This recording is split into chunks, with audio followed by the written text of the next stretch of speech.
Hello, everyone, and welcome back to Lucky Loaders 15, where I'll be giving you 5 selections for the New Year period, where I'll be looking at the meetings at Newbury and Cheltenham.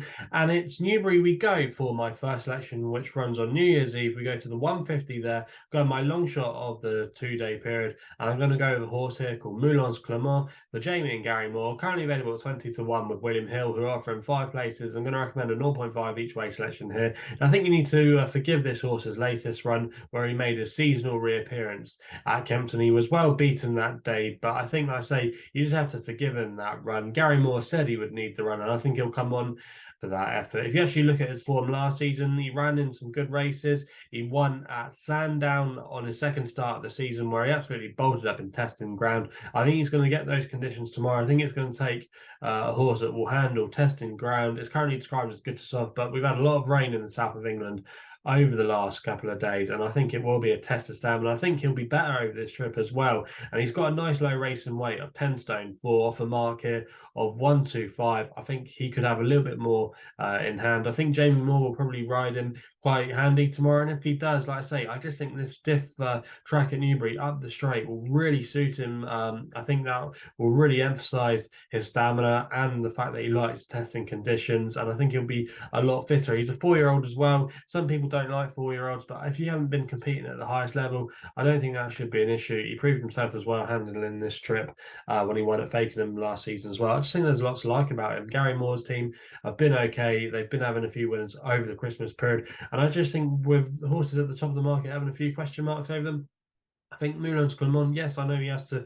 I know he needs to take a step forward from his run at Kempton, but we know he can do that, and I just think he's overpriced here, and he could be maybe a fly in the ointment to some, like I say, those at the top of the market. We then go my nap in the 225, the Mandarin Chase. I think Laskalin here could be a shoe-in at 5 to 1. Currently available with most firms at the time recording for Charlie Deutsch and Venetia Williams. This horse was the horse that I was following last season when he actually was sent off favourite for the Welsh National at Chepstow. He was disappointing that day, but he was arriving here off a mark of 143, and he fell down the weights quite a lot until last time when he cashed in off a mark of 128 at Ludlow. He was quite an easy winner that day. He's raised £5 for that effort, but I think there's plenty more to come from him, especially based on some of his old form. When he's trained in France, he loves staying stamina tests, which I think he's going to get tomorrow. He was running the tracks like Power. The ground can get really tested there, so that shouldn't be an issue for him. I just think he's probably got to grips with British racing now. Also, as well, he returned from some wind surgery, second run tomorrow after a wind up, and even on some of his form last year. I mean, he finished second behind Lamilos, who went on to win the Ladbrokes Gold Cup for the Skelton. So that kind of form, I think he's got an outstanding chance. And for me, at 5 to 1, I think this is a big price about him. I think he could probably easily go off maybe 3 to 1. 5 to 2 tomorrow.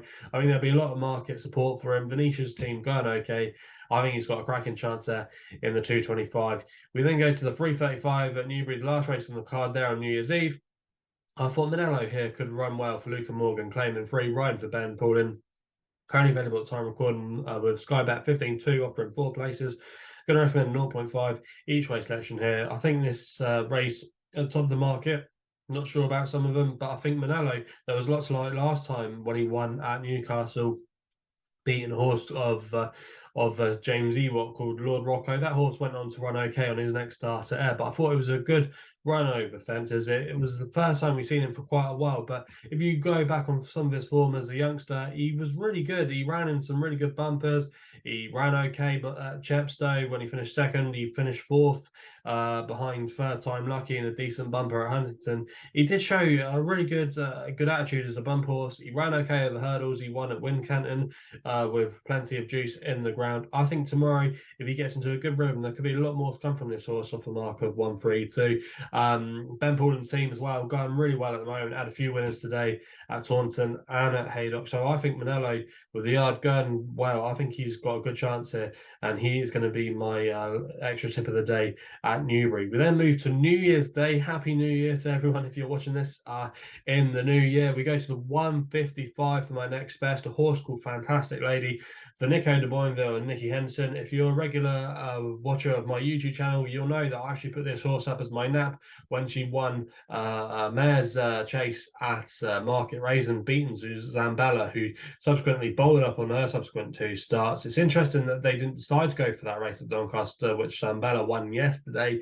I think if they had, she could have had the beating of Zambella. I just think this horse still has plenty more to offer, and it's interesting that they're coming here for a valuable pot, rating off a mark of 142. I thought 10-1 was a crazy price for 6th place on offer with SkyBet. There's some firms that might be offering a slightly bigger price for less odds or less places. Sorry, but fantastic lady. I think it's interesting they're coming here. She was actually meant to be running at the December meeting in the valuable handicap chase over this trip. I just think there's more to come from her. I think she'll be staying on strongly up the hill at the end. She's pretty versatile in all ground conditions, and I think it speaks volumes that they're going here and they didn't run her the other day at Doncaster. For me, I think she's clearly overpriced, and I think she should be vying it out for favouritism, and I think she'll probably go off maybe round about 6-1. She could be vying it out favouritism on the day.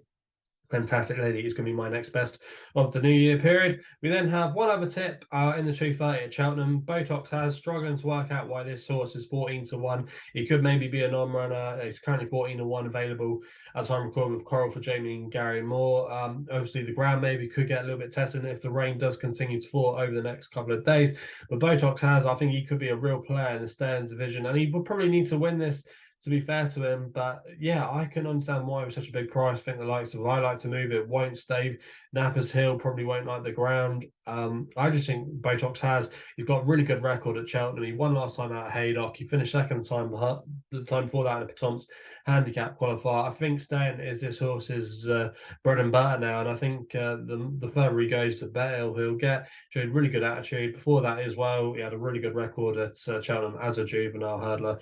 I think there's plenty to like about him tomorrow on New Year's Day, and I think he's massively overpriced here. Like I say, I think the likes of Marie's Rock probably need the run. Nappers Hill not so keen on. First Light is probably the horse I'm most worried about, but he had a hard race last time out, and I just think if it turns into a standing test, I think that will suit Botox and I think it could be a repeat of when he won the international hurdle at Fontwell earlier in the year. So for me, Botox if he lines up, I think he's a live player at 14-1. So they're the tips then for the New Year period. Let me know what you fancy over the next couple of days. If you're enjoying these videos, remember to hit the thumbs up button. Subscribe here to the YouTube channel at LuckyLoaders15. Please remember to gamble responsibly. You can follow me on social media platforms as well. We're available on Twitter and Instagram at LuckyLoaders15. Please remember, like I say, to gamble responsibly. Happy New Year, and we'll be seeing you again soon.